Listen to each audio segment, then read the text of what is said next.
আসসালামু আলাইকুম। বীর চট্টলা টিভি থেকে আমন্ত্রণ জানাচ্ছি আমি তানিশা সুলতানা আফিফা। লক্ষ্মীপুরে পরিকল্পিত বনায়ন করি, সবুজ বাংলাদেশ গড়ি প্রতিপাদ্যকে সামনে রেখে সপ্তাহব্যাপী বৃক্ষরোপণ অভিযান ও বৃক্ষ মেলার আনুষ্ঠানিক উদ্বোধন করা হয়েছে। মঙ্গলবার 15 জুলাই বিকেলে জেলা প্রশাসকের কার্যালয় প্রাঙ্গণে ফিতা কেটে ও বেলুন উড়িয়ে এই মেলার উদ্বোধন করেন জেলা প্রশাসক রাজীব কুমার সরকার। জেলা প্রশাসন ও উপকূলীয় বন বিভাগ নোয়াখালীর যৌথ উদ্যোগে আয়োজিত এই অনুষ্ঠানে সভাপতিত্ব করেন নোয়াখালী উপকূলীয় বন বিভাগের কর্মকর্তা আবু ইউসুফ। বিশেষ অতিথি ছিলেন অতিরিক্ত পুলিশ সুপার রায়হান কাজেমি, অতিরিক্ত জেলা প্রশাসক সার্বিক সম্রাট খ্রিসা, সদর উপজেলা নির্বাহী কর্মকর্তা জামশেদ আলম রানা এবং সহকারী বন সংরক্ষণ কর্মকর্তা মিঠুন চন্দ্র দাস সহ আরও অনেকেই। উদ্বোধনের আগে একটি বর্ণাঢ্য র্যালি কালেক্টরেট প্রাঙ্গণ থেকে শুরু হয়ে শহরের বিভিন্ন সড়ক প্রদক্ষিণ করে জেলা প্রশাসক কার্যালয়ে এসে আলোচনা সভায় মিলিত হয়। মেলায় বিভিন্ন ফলজ, বনজ ও ঔষধি গাছের সমাহারে 13টি স্টল বসানো হয়। উদ্বোধনী অনুষ্ঠানে অতিথিরা স্টল পরিদর্শন করেন এবং বৃক্ষরোপণের গুরুত্ব তুলে ধরেন।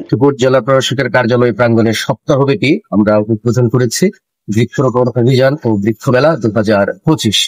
আজকে এটির উদ্বোধন হয়েছে একটি বর্ণাঢ্য র্যালির মধ্য দিয়ে এবং লক্ষ্মীপুর জেলার সরকারি বেসরকারি বিভিন্ন দপ্তরের কর্মকর্তাগণ এবং বিভিন্ন বেসরকারি সংস্থার প্রতিনিধি, পরিবেশবিদ, সচেতন সমাজ, সুশীল সমাজ, ছাত্রছাত্রী, সাংবাদিক সবার অংশগ্রহণের মধ্য দিয়ে আমাদের উদ্বোধন অনুষ্ঠানটি আজকে আমরা এখানে খুব প্রাণবন্তভাবে আয়োজন করতে পেরেছি।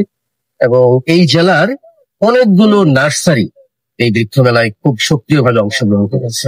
আমরা দেখতে পাচ্ছি ফলজ, বনজ, ঔষধি সহ বিভিন্ন প্রজাতির বৃক্ষের চারা এখানে রয়েছে এবং আমরা আশা করব এই লক্ষ্মীপুর জেলার যারা জনসাধারণ রয়েছে তারা প্রতিদিন এই মেলাটিতে আসবেন, তাদের সত্যি উপস্থিতি এটিকে প্রাণবন্ত করে তুলবেন এবং প্রত্যেকে ব্যক্তিগতভাবে এবং নিজস্ব প্রতিষ্ঠানের জন্য, পরিবারের জন্য চারা তারা ক্রয় করবেন এবং যার যার সুবিধাজনক স্থানে সেটি রোপণ করবেন।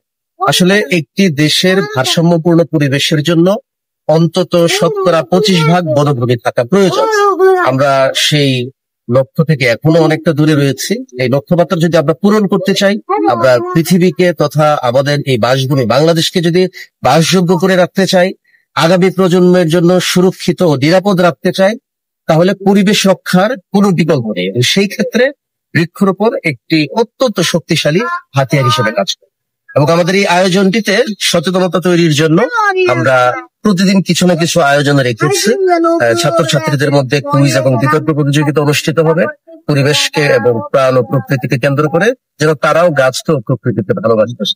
আমরা আশা করব এই বৃক্ষ মেলার মধ্য দিয়ে লক্ষ্মীপুর জেলায় অত্যন্ত পরিবেশ বান্ধব একটি পরিবেশ। আমাদের আরো আপডেট নিউজ পেতে চোখ রাখুন বীর চট্টলা টিভিতে। ফেসবুকে ফলো, ইউটিউবে সাবস্ক্রাইব করুন।